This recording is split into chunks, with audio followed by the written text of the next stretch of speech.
cuéntanos un poquito, Zender, de ¿Qué es lo que hacemos, no? Sí. Voy a decir lo que vendemos y después explicaré un poco cómo lo hacemos, ¿no? Yo suelo decir que Zender es una empresa un poco extraña en cuanto a la variedad de productos que vende. Nosotros, Zender empezó hace más de 125 años fabricando chasis para motocicletas, que sí que está muy lejos de lo que hacemos ahora, pero poquito después empezó a hacer radiadores. Eso es algo que seguimos haciendo todavía. Nosotros fabricamos radiadores principalmente de diseño. Y hace 30 años, digamos que nos dimos cuenta que el sector iba dirigido hacia otro camino, que era el de la eficiencia energética, pero no solo la eficiencia energética, sino también el confort de la calidad de aire y de temperatura interior, ¿no? Entonces empezamos a invertir en el desarrollo y en la compra de empresas relacionadas con esto y empezamos a vender sistemas de ventilación. Además de los radiadores, vendemos también, comercializamos y fabricamos techos radiantes industriales. Por ejemplo, hacemos naves para helicópteros, naves para aviones. Trabajamos con el Ejército Español, por ejemplo. Trabajamos con Airbus, trabajamos con Mercedes-Benz para climatizar grandes naves con una altura importante que a través de los sistemas de climatización radiantes conseguimos una eficiencia muchísimo mayor que calefactando por aire. Entonces lo de Airbus, eso lo hicisteis vosotros.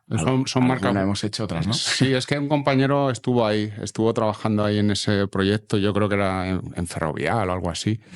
Y me habla mucho de ese proyecto, que debe ser interesante eso. Sí, a ver, en España nos cuesta mucho, primero porque no es tan habitual climatizar una nave industrial, pero cuando se climatizan, muchas veces, si esto es algo muy del sur de Europa, tengo que decir, pensamos más en el coste de implantación que en el coste de explotación de las instalaciones, ¿no? Y además, cuando nos presentan una tecnología un poquito novedosa para nosotros estamos acostumbrados en el sur de Europa, o en España en concreto, España y Portugal, a conocer el suelo radiante. Y del suelo radiante, el 95% de los usuarios finales te dicen que lo confortable es que tienen los pies calientes. Entonces, claro, si esto lo ponemos en el techo, primero que dices que no quiero tener la cabeza caliente, pero además dices que el calor sube, ¿no? Entonces, claro, como el calor sube, ¿a quién se le va a ocurrir poner el calor encima de tu cabeza, ¿no? Para calentar el techo no voy a invertir dinero. Bueno, no es el día para entrar en el detalle de cómo funciona esto, pero si empresas como Airbus o empresas como Mercedes-Benz, normalmente son empresas relacionadas con el norte de Europa, donde es obligatorio, no es obligatorio, pero es muy importante, digamos, para los trabajadores climatizar en calefacción los hangares, las naves industriales de gran altura. La tecnología es mucho más conocida allí y de alguna manera pues entiendo que a las empresas que tienen relación con el norte de Europa pues les imponen o les aconsejan colocar sistemas de este tipo. Por eso trabajamos más con... Sí, nos cuesta un poco entenderlo, ¿no? O sea, yo en algún proyecto lo hemos mirado. Sí es verdad que al final necesitas menos superficie radiante, ¿no? Sí, bueno, a ver, en el caso de las naves industriales, y ahora hablamos porque también tenemos techos para viviendas. Sí, yo iba más por el lado de la vivienda, Claro. que es el que conozco. En el techo de la vivienda no es que tengas obligatoriamente que utilizar menos superficie, porque el principio de funcionamiento es el mismo que el del suelo radiante, con la variación que puede tener en calor y en frío la parte convectiva que se genera. Un suelo radiante en calor tiene una parte convectiva mayor y en refrigeración el techo también.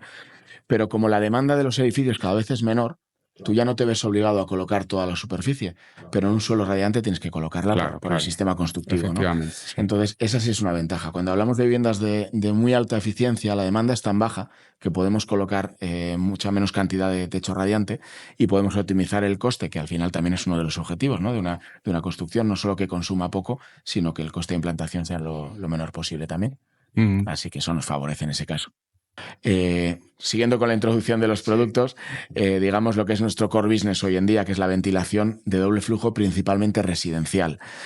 Antes me decías que nosotros en 2015 hablábamos de esto y era cuando empezaban los recuperadores. Empezaban en España, que no en el norte de Europa, los recuperadores domésticos. Sí. Al final, la tecnología es similar, es parecida a la que ya se utilizaba en hospitales, en locales comerciales, que el RIT te obligaba a colocar a partir de ciertos caudales. La tecnología es parecida, pero el concepto varía un poquito. Estamos haciendo una instalación que va a funcionar 24 horas al día en un lugar en el que dormimos, con viviendas cada vez más aisladas acústicamente, por lo tanto la acústica es un factor muchísimo más importante que en una edificación terciaria, por ejemplo. El control que tenemos sobre él, normalmente en edificios muy grandes hay controles, digamos, más sofisticados, con horarios, con sensores de humedad, con sensores de CO2, cuando se hacen instalaciones más complejas. Una vivienda es un poquito más sencilla normalmente y también le tienes que explicar a un usuario final que tiene, permitiendo la expresión, una cosa diferente, una cosa rara y que además tiene que mantener. Nosotros invertimos mucho tiempo en concienciar al usuario para conseguir que ponga en valor las ventajas que puede tener un sistema de ventilación, para que lo acabe comprando, pero también invertimos mucho tiempo en que sea consciente de que hay que mantenerlo, hay que cambiar los filtros, hay que contratar unos mantenimientos o realizarlos por uno mismo, lo que cada uno quiera, para que esto acabe funcionando durante toda la vida útil del equipo o de la vivienda. Porque no tiene demasiado sentido que a través de las grandes promotoras consigamos convencerles de que coloquen estos equipos, pero el usuario final ni siquiera sepa lo que tiene instalado. Y meses después de haberse comprado una casa, que hoy en día son muy caras además, que ni siquiera esté funcionando correctamente y el usuario ni siquiera lo sepa. Entonces, Sí, pero que es relativamente sencillo, ¿no? Es cambiar un filtro, ¿no? Que yo os he visto explicarlo y no es es muy sencillo. De hecho, hemos desarrollado una herramienta, le llamamos ahora, que se llama Welcome Pack. Es una pequeña cajita en la que de una manera muy visual le hacemos entender al usuario que tiene algo diferente, algo mejor también, por qué no decirlo, que también le sirva para el promotor para vender más o vender más rápido sus casas o más caras, para que vean que tienen algo que es diferencial respecto a una vivienda normal, digamos, pero también para que aprenda a mantenerla. Lo que hacemos es, lo primero que hacemos es darle un filtro. Y cuando alguien abre una caja y de repente ve una cosa que no sabe lo que es, intenta averiguar lo que es y dice, si estos señores me dan un filtro, es porque el que tiene la máquina tendremos que cambiarlo. Pero además hemos desarrollado un leaflet muy sencillo, muy de cara a usuario final, muy fácil de entender, con dibujitos, para que entienda que si no lo mantiene, el gasto que ha hecho, porque al final, por mucho que la decisión sea de la promotora, el gasto es del usuario final porque acaba pagándolo. Y el gasto que ha hecho adicional a una vivienda estándar, una vivienda no, gasto una inversión. Me parece mucho mejor palabra, correcto. La inversión que ha hecho es gasto en el momento en el que no fuese capaz de optimizar. Si no lo usas. Exacto, pues vamos a decirlo de esta manera. Para convertir un gasto en inversión necesitamos pues hacer este pequeño esfuerzo que es cambiar los filtros cada cierto tiempo, limpiarlos, hacer un mantenimiento de la instalación. En España nos cuesta mucho esto de los mantenimientos. Lo hacemos de las calderas porque la normativa nos lo exige, porque tiene gas y puede explotar, ¿no? Pero en el momento en el que parece que ya no es obligatorio, parece un gasto adicional. Y tú lo has dicho muy bien, es una inversión en que eso que nos han colocado diferente para que nuestra casa funcione mejor, consuma menos energía, pero sobre todo sea más confortable y más saludable, que es muy importante. Es lo que te iba a decir. Eso es. Sí. Nosotros, nuestro claim es salud, confort y eficiencia energética, y el orden no es aleatorio. La salud es lo principal. Si no tenemos salud, ¿para qué queremos ahorrar dinero en eficiencia o estar a gusto? El confort es muy importante. Nosotros nos compramos una casa que sea muy eficiente, que consuma poco, que sea muy bonita, pero lo primero que queremos es estar a gusto. Y después ya por último la eficiencia energética, que hoy más que nunca es muy importante con el precio de las energías, ¿no? Pues bueno, yo creo que este claim de salud, confort y eficiencia energética explica muy bien cómo vendemos nosotros y qué es lo que buscamos con nuestros productos. Antes me comentabas que también teníais ahora bomba de calor, habéis incorporado a vuestra... Recientemente, el año pasado, lanzamos una bomba de calor aire-aire, digamos especial, por decirlo de alguna manera, porque nosotros la instalamos dentro de nuestros equipos de ventilación. Es muy importante esto porque bombas de calor existen muchas en el mercado. Un split es una bomba de calor aire-aire. Es una bomba de calor especial porque tenemos que tener en cuenta que el caudal de ventilación es reducido. Claro. Y para que esto sea una solución de climatización, calor y frío, tenemos que tener cuidado que la demanda del edificio en el que la instalamos sea la adecuada. Como estamos muy relacionados con la eficiencia energética, nuestro producto principalmente se instala en edificios en los que se tiene muy en cuenta, no debe ser un problema, pero hay que tenerlo en cuenta. ¿Cuál es la ventaja? Que digamos que hacemos dos instalaciones en una. La instalación de ventilación nos sirve también para climatizar y una de las cosas que hablábamos tú y yo en la previa, una parte muy importante es la acústica dentro de un edificio en el que dormimos. Entonces hacemos el diseño conjunto para que el movimiento de aire, estamos calentando y refrigerando nuestra vivienda a través del aire, no sea molesto. Porque hay una cosa que es muy común voy a decir esto, el 98% de los usuarios opinan lo mismo, en los hoteles que climatizamos por aire, la principal queja de todo el mundo es el ruido que mete el aire acondicionado, ¿no? Entonces parece que muchas veces huimos de ese tipo de climatización porque acústicamente no funciona correctamente. Nosotros ya nos encargamos en un sistema que funciona 24 horas al día de que acústicamente pues funcione bien. Pero eso es muy interesante porque yo no había oído hablar de una batería de condensadores de agua y no sé De qué. posttratamiento. Pero que al final, claro, el problema siempre que te encuentras es que el caudal de ventilación es mucho menor del caudal que necesitas para climatización. Sí. Entonces, eso es interesante porque tenemos un caso reciente en un colegio que al final, claro, al final pones una UTA o algo así, ¿no? Al final casi estáis, ¿no?, resolviendo ese problema. Bueno, a ver, repito, pero no, digamos que no es la piedra filosofal que nos viene a resolver todo. Hay que tenerlo en cuenta y eso lo digo siempre. Tenemos que apoyarnos en los técnicos para aplicar la solución adecuada para nuestro proyecto. En vivienda se puede generalizar mucho más que, por ejemplo, en un colegio. Sí, bueno, a lo mejor estamos hablando de otras cosas más. Sí, además, nuestros equipos son de bomba de calor, son domésticos, tienen unos caudales mucho más pequeños. Pero sí que hay que tener muy en cuenta la demanda del edificio y que se cumpla eso. Antes, o vamos a hablar a lo largo de la conversación sobre Passive House o alta eficiencia energética en general, es muy importante que lo que se calcula se lleve a la realidad. Es decir, si yo estoy optimizando las instalaciones, tengo que estar muy, muy seguro de que la demanda del edificio es realmente la que yo tenía calculada. Y esto en algo que también hablábamos en la previa, por ejemplo, el blower door nos puede ayudar a confirmar que todas estas características o componentes que he decidido colocar de alto rendimiento, de altas prestaciones, están bien colocados. Porque una suma de buenos componentes no nos hace un edificio bueno. Sí, sin duda. Entonces es muy importante porque, claro, si nosotros hemos cogido todos los Ferraris de cada una de las cosas que voy a montar en mi casa, pero los he puesto a punto yo, que no soy mecánico, pues probablemente todos Ferraris. Claro, pero en eso entonces entiendo que tendréis unos instaladores, ¿no?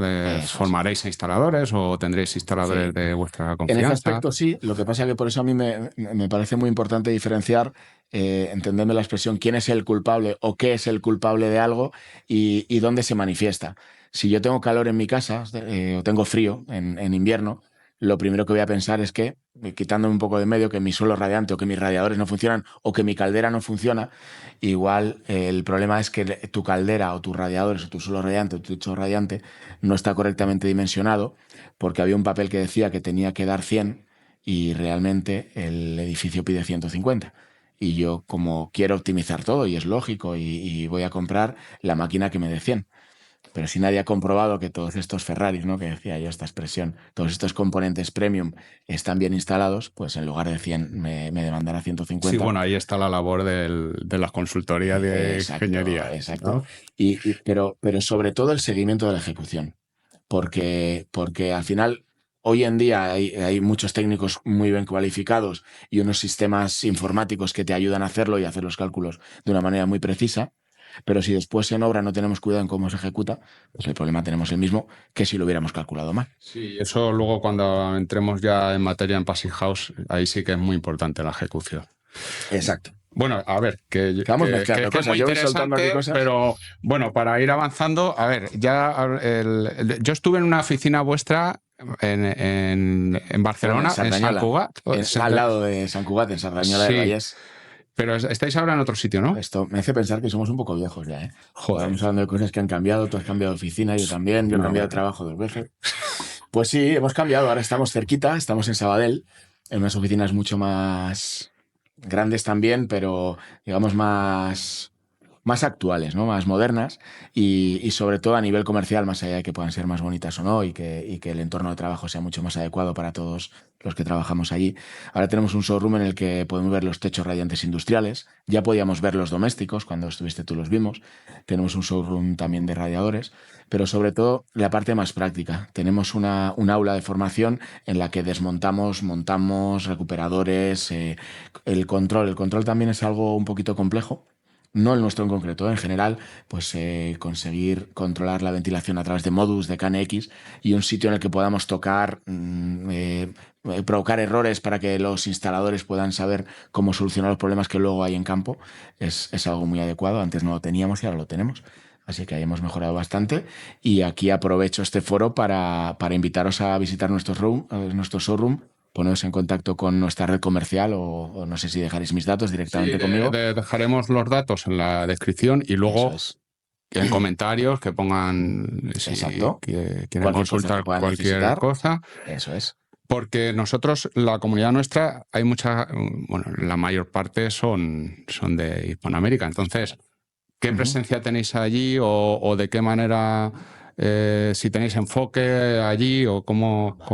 A ver, nosotros no existe una delegación física ni comercial real allí, en Hispanoamérica, pero sí que hacemos proyectos. Hacemos proyectos normalmente con gente que tiene vinculación con España. Gente exportando productos o directamente, pues eso, promoviéndolos allí, ¿no?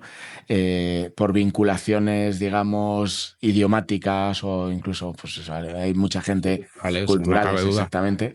Hay mucha vinculación con España, entonces digamos que nosotros somos la puerta de entrada a Zender para Hispanoamérica.